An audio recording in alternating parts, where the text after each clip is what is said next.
Hello à toi, dans cette vidéo je vais te montrer comment tu peux implémenter un assistant personnel pour la gestion de ton agenda, mais également l'envoi de tes emails et la préparation d'un rendez-vous client, chose qui me prend pas mal de temps quotidiennement et que j'ai voulu implémenter dans une automatisation, donc peut-être que ça en intéresse certains. Pour ceux qui ne me connaissent pas, je m'appelle Simon, j'utilise N8N depuis maintenant plusieurs mois et j'aide les entreprises et par extension avec cette chaîne YouTube, toutes les personnes qui veulent automatiser certaines tâches et certains processus pour gagner du temps afin de se concentrer sur ce qui est réellement important.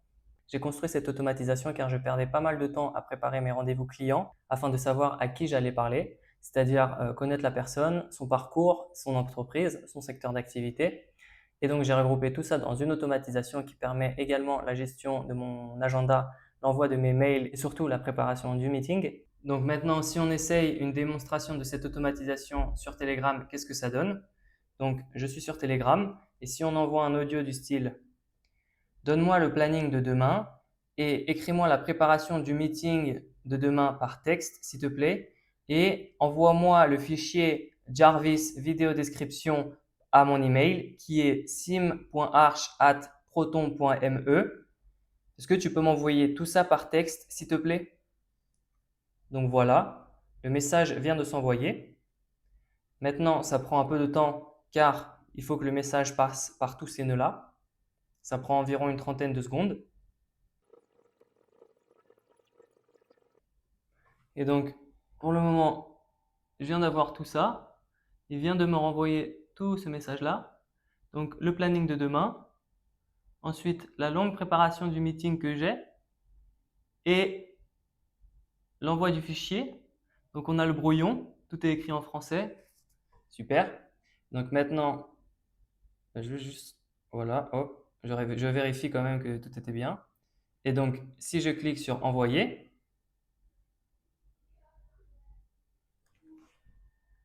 hop, on va voir ce qu'il me dit. Pendant ce temps-là, on peut checker le lien du fichier. Bon, voilà. Hop, c'est bien le fichier que je voulais recevoir. Très bien. Email envoyé avec succès. Et j'ai bien la notif ici, comme vous pouvez le voir. Et donc, pour voir un peu plus en détail qu'est-ce qui se passe lorsque l'automatisation fonctionne, une fois qu'on a envoyé notre message, on passe par un check de sécurité pour s'assurer que le message qui a été envoyé vient bien de notre téléphone. Ensuite, on check si c'est un audio ou un message par texte. Donc là, dans ce cas-là, c'était bien un fichier audio. Ensuite, on va aller dans la branche adéquate. Donc dans ce cas-là, c'était celle-ci. Donc on va télécharger le fichier, car pour le moment, c'est un fichier audio qu'on a, ce n'est pas du texte. Donc le fichier est sous format OGG, qui est le format de Telegram. Donc ensuite, on va pouvoir le télécharger pour le retranscrire par texte. Donc ici, dans ce nœud, on voit bien que c'est bien ce que j'ai dit. Ensuite, on va ajouter une petite balise qui dit l'utilisateur a envoyé un audio. Pourquoi je fais ça? Car une fois qu'on arrive à l'agent IA, dans tous les cas, il recevra du texte, que ce soit le texte écrit à la main ou le texte retranscrit depuis l'audio. Et j'aimerais bien savoir si initialement c'était un audio ou un texte pour la suite. Donc, je lui ai ajouté une petite balise. Ensuite, cet agent IA contient un long prompt. Voilà. Donc, je ne vais pas rentrer dans les détails, mais c'est assez conséquent. Et cet agent, en fonction de ce qu'on lui a demandé et du prompt qu'on lui a écrit, va effectuer les tâches nécessaires pour automatiser ce qu'on veut. Et donc, dans ce cas-là, la première chose que je lui ai demandé était de me donner le planning du lendemain. Donc, c'est pour ça qu'il allait dans Get Events. Voilà. Ensuite, il a également fait la recherche parce que dans le même audio, je lui ai demandé de faire la recherche sur la personne et ensuite de m'envoyer le fichier par texte. Et donc, si on va sur la recherche de la personne, qu'est-ce qui se passe? On peut voir que le premier nœud exécuté est le webhook qui fait le lien entre le nœud Research Person et ce mini workflow ici, tout en rose, car ils contiennent le même lien ici, LinkedIn Info, qui est tout ce lien-là, l'URL. Et ensuite, ce webhook va extraire les informations qu'on lui a données, c'est-à-dire ici le nom de la personne. Or, on envoie beaucoup d'informations. Nous, ce qu'on veut, c'est des informations très précises qui vont nous permettre de faire une recherche exacte sur Google. Donc voilà, ce nœud, c'est la préparation de la recherche pour juste extraire les informations utiles. Ensuite, on peut enfin faire la recherche sur Google. Et donc, c'est très important d'envoyer le nom de la personne, l'entreprise et la position, car il peut y avoir plusieurs personnes qui ont le même nom et prénom. Et ensuite, Google peut se tromper de personne. Le plus d'informations on a et le plus d'informations on envoie, plus la recherche peut être précise et qualitative. Donc, on peut voir qu'on a beaucoup d'informations via le nœud qui fait cette recherche Google. Or, nous, on a juste besoin d'un seul lien, qui est celui-ci. Et pour avoir le profil LinkedIn exact et toutes les informations qui sont dedans, j'utilise une application qui s'appelle Rapid API, qui contient plusieurs API pour plusieurs applications. Et donc, voilà, ça ressemble à ça. Et nous, on va chercher cette application-là qui est créée par Fresh Data. Vous devez vous créer un compte et ensuite créer un abonnement qui coûte 10 € par mois. Et une fois que vous avez vos credentials, c'est-à-dire votre clé d'identification, vous allez pouvoir utiliser cette clé qui va vous permettre de extraire ces informations depuis LinkedIn avec seulement vos nœuds N8N. Et très important aussi, j'utilise l'endpoint qui s'appelle Get Profile Details. On voit bien que l'URL qui nous intéresse finit par enrich-lead. Et donc, ici, on voit bien que on utilise la même URL. Voilà. Ensuite, ce nœud-là, vous nous donnez énormément d'informations. Or, il y en a sûrement trop. En réalité, ce qu'on veut, c'est About, Company Description et pas grand-chose de plus. Et donc, ici, on va tout filtrer de telle sorte à ce qu'on peut avoir toutes les informations qui nous conviennent pour l'envoyer ensuite à l'IA, de telle sorte à ce qu'elle nous fasse un résumé assez précis et condensé.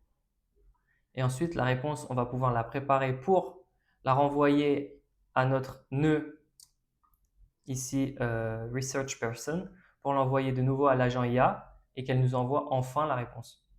Ensuite, pour ce qui concerne la préparation de l'email, ben, c'est toujours pareil. On a notre nœud ici, HTTP, qui contient cette URL-là. Cette URL fait le lien avec le webhook qui est ici, qui contient le même URL, ici. Et donc, on a beaucoup d'informations. Ensuite, on va extraire uniquement les informations dont on a besoin. Et donc, ensuite, on va pouvoir chercher le fichier dans notre Google Drive pour voir s'il existe bien. S'il existe bien, super, on va l'extraire et on va préparer le brouillon pour le renvoyer à notre nœud initial qui est ici. Et donc, ensuite, on va renvoyer toutes ces informations à l'agent IA pour voir si tout est correct. Et ensuite, nous, utilisateurs, on va pouvoir confirmer avec le message envoyé qu'on a écrit précédemment. Et ensuite, lorsque l'automatisation reçoit le message envoyé, avec l'historique du chat qu'elle a en mémoire, elle se souvient qu'elle a écrit un brouillon précédemment. Et donc, qu'est-ce qui se passe? Toujours la même chose, elle va recevoir le message envoyé. On va ensuite aller dans ce nœud-là qui contient ce lien-là. Ce lien-là fait la connexion avec le webhook ici, qui contient le même URL. Et donc, ce nœud contient beaucoup d'informations. Or, c'est toujours la même chose. Nous, on veut extraire que celles qui nous intéressent. Donc, par exemple, le mail, l'objet, le message et le fichier en question avec son ID et son URL.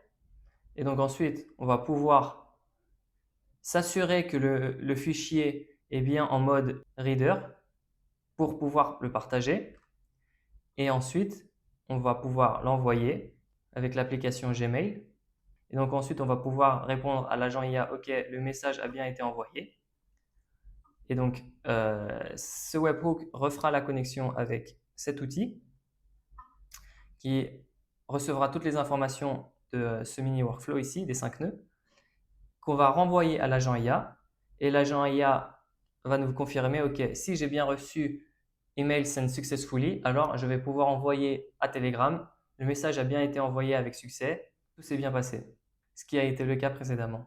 Et donc ensuite, pour les nœuds restants, on va nettoyer le résultat, car on a envoyé plein de choses et souvent c'est des choses qui sont en trop.